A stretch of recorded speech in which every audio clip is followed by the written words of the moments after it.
fíjense en el lápiz, ¿no? Como Castillo era profesor, el lápiz fue el símbolo de la campaña, ¿no? Y era una cosa completamente reproducible. Cualquiera podía hacer un lápiz y la estrategia, ¿no?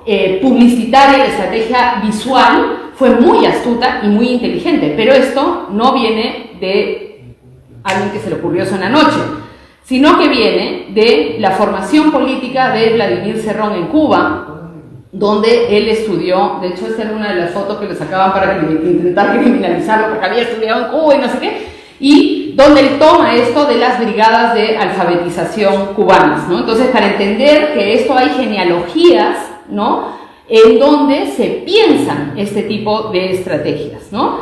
Y para que vean a qué grado llegó lo del lápiz, bueno, lápices gigantes, había todo tipo de lápices, ¿no? Así, todo era lápiz.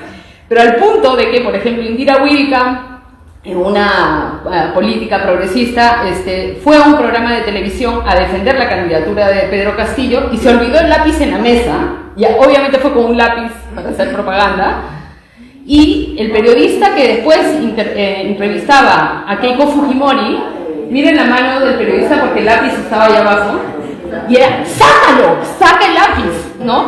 Para que vean el nivel de carga política y reivindicativa que llegó a tener un lápiz que se quedó, no estoy diciendo que saque el lápiz, ¿no? Entonces fue una campaña incluso, porque yo creo que, digamos, el arte que entendemos como popular, el arte de los pueblos, muchas veces lo pensamos como si fuese un arte simplón. No, es de una complejidad y una profundidad, y por eso tiene la repercusión que tiene, porque llegar a esto, a que un lápiz en un escritorio tenga una simbología, es un trabajo que muchísimos artistas europeos tratan de hacer, no funciona, ¿no? Es muy difícil.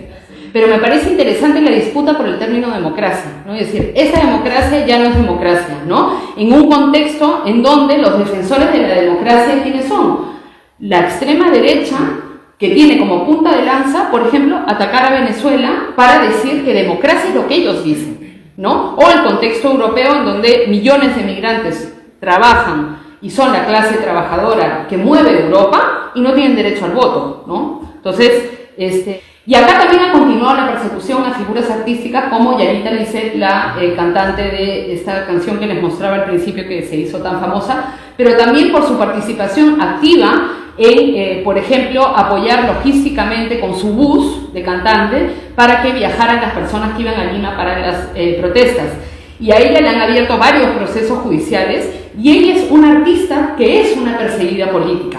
Pero por su racialización, por su clase social, por el tipo de arte que hace, la hegemonía cultural occidental, criolla, jamás la reconocería como una artista política perseguida. ¿Quién es una artista política perseguida? Tania Bruguera, ¿no?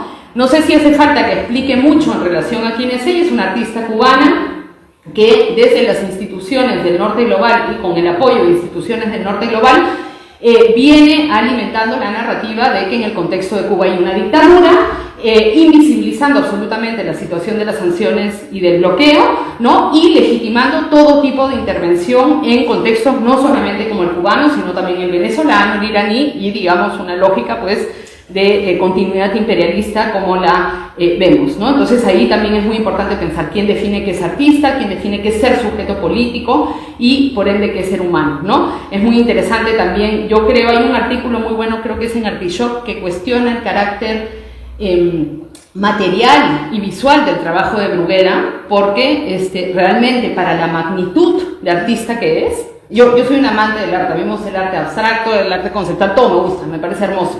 Y cuando hablo de esto, también siempre, normalmente esto se lo dejan a los críticos, yo soy artista, no es común escuchar hablar de un artista, de otro artista porque está mal visto, pero yo hablo de este tipo de ejemplos de otros artistas, sobre todo porque ellos se mueven en el terreno de la política, ya no digo ni siquiera de lo político, de la política y de los medios de comunicación, ¿no? Entonces, en donde construyen todo este tipo de narrativas y en donde su trabajo tiene muchísima repercusión, y como vi, este artículo que digo de Artishock, hablaba de, digamos, la vagueza del trabajo visual de Bruguera, que tiene un trabajo que aparte para muchas personas no es un buen trabajo, pero que su crecimiento ha sido porque es conveniente la narrativa de que es una artista perseguida política para poder legitimar el asedio contra Cuba, ¿no? Entonces, pero es una artista que se nos presenta como una militante de izquierdas. Y ahí es donde tenemos que estar muy atentos, y fue muy interesante la respuesta en Chile cuando se dio su exposición por el 50 aniversario en el Museo de la Memoria, ¿no? Porque está apelando a nosotros. Ella no está apelando a la derecha, está apelando a contextos progresistas, a contextos de izquierda, a estudiantes y demás, ¿no? Pero con su trabajo, con su estética y demás, por ejemplo el Immigrant Movement, ¿no? Que en donde incluso, por ejemplo, cuando lo hizo en México, participó gente, esta noción de arte participativo, por ende, colectivo popular de izquierdas, ¿no? Este tipo de, bueno, a través de la escuela que tiene en Cuba también, el Museo de Arte Útil, por ejemplo, ¿no? Con este tipo de frases, ¿no? Podríamos reconocer actos de resistencia, activismo y tácticas distintas como arte, ¿no? Esa cuestión de incorporar términos como resistencia, activismo y demás, para una persona cuya principal agenda es defender el asedio contra la revolución cubana, ¿no? Pero ahí lo que quiero que pensemos sobre todo es la estrategia visual que utiliza y la apropiación cultural que hace. Y hay una más grave, bueno, el mural, por ejemplo, ¿no? Y en esta constante ficción de que está pasando algo político. Siempre la foto parece que... Pero después uno ve, yo trabajo en el mundo del arte hace 13 años, va a este tipo de eventos y hay los 4 curadores y los 4 artistas de siempre. No tiene ningún tipo de repercusión como la puede tener los artistas que participaron de la campaña de Castillo, por ejemplo. Esa sí es repercusión, ¿no? Y hay toda una serie de artistas cubanos cuyo trabajo se centra principalmente en deslegitimar, por ejemplo, también a figuras vinculadas a la izquierda, ¿no? Y insisto en esta apropiación, por ejemplo, como el artista Hamlet Labastida, que hace este stencil, ¿no? Pero es un stencil y un trabajo para atacar a la revolución cubana, ¿no? Para después introducir, ¿qué? Titulares como esto: no se puede justificar jamás la dictadura de Pinochet, como tampoco la de hoy en Cuba. ¿Qué hace esto? No solamente dice una falacia y una mentira, sino que relativiza y baja las dimensiones de lo que fue la dictadura, da impunidad a lo que fue la dictadura en el contexto chileno, ¿no? Obviamente, bueno, no voy a entrar mucho, ¿no? Pero en la forma de hacer carrera, por ejemplo, él es un artista muy represaliado en Cuba, pero que recibe el premio Idealista, que es la empresa gentrificadora principal en el contexto de España, teniendo en cuenta que el no acceso a la vivienda es uno de los principales problemas, pero es un artista político, que no tiene ningún reparo en recibir un premio de la empresa dedicada a gentrificar España, ¿no? Y después utilizar estrategias como, por ejemplo, el boicot, ¿no? El llamado al boicot a la Bienal de La Habana a mí me pareció, no voy a entrar muchísimo en detalle en esto, pero me pareció aberrante en un contexto en donde los artistas cubanos, debido a las sanciones y el bloqueo, y a tener la condición de ser un país del sur global, no tienen acceso a una economía mediante su trabajo cultural, su trabajo artístico. Boicotear ese único evento que puede ayudar a desarrollarte laboralmente como artista, y que el boicot esté hecho desde el norte global por gente que gane en euros, que gane en dólares, y que lo haya firmado principalmente figuras como Hans Ulrich Obrist, un señor suizo, curador, que tiene una economía que no podríamos ni oler acá, ¿no? Porque es gente de mucho dinero la que apoyaba que artistas cubanos. A mí me pareció interesante como Joshua Kong, un artista mexicano que no es militante, que creo que ni siquiera es de izquierda, pero explicó que no se sumaba porque para él era un ataque a otros colegas artistas, ¿no? Y que es la lógica de las sanciones y el bloqueo, ¿no? Que no es un castigo para las autoridades, es un castigo al pueblo. La migración venezolana forzada que estamos viendo, ¿no? Y podría entrar a explicar muchas cosas en relación a cómo se construyen narrativas a raíz de eso en contra del socialismo. En Perú nos decían, si votas por Castillo vas a terminar como Venezuela, ¿no? Y el venezolano empobrecido lo tenías acá. Entonces, lógicamente te da terror. Pero ahí hay una narrativa que invisibiliza que las sanciones y el bloqueo están diseñados para generar esa migración masiva, ¿no? Y que tiene que ver con quitarte el pan de la boca, básicamente, el pan, la salud y cualquier tipo de necesidad básica, y que es la misma arquitectura que impusieron en Gaza en el año 2007 cuando fue electo Hamás, y es la arquitectura que ahora se ha agudizado, ¿no? Y que está generando las imágenes que estamos viendo de una hambruna brutal, ¿no? Mucha de la gente del mundo del arte, como les digo que yo conozco bastante, que firmó esa boicot a la Bienal de La Habana, no firmó la carta para que se cerrara el pabellón israelí en el contexto de la Bienal de La Habana. Ahí es donde queda claro de qué lado están. Y esto es muy necesario hablarlo, ¿no? Esta es una de las protestas hechas por ANGA, Art Alliance Against Genocide, que es una plataforma de la cual formo parte, que somos artistas y trabajadores de la cultura en contra del genocidio. Y acá también voy a mostrar otros ejemplos de esta desfiguración de los términos y esta disputa y esta importancia en la disputa por las palabras, ¿no?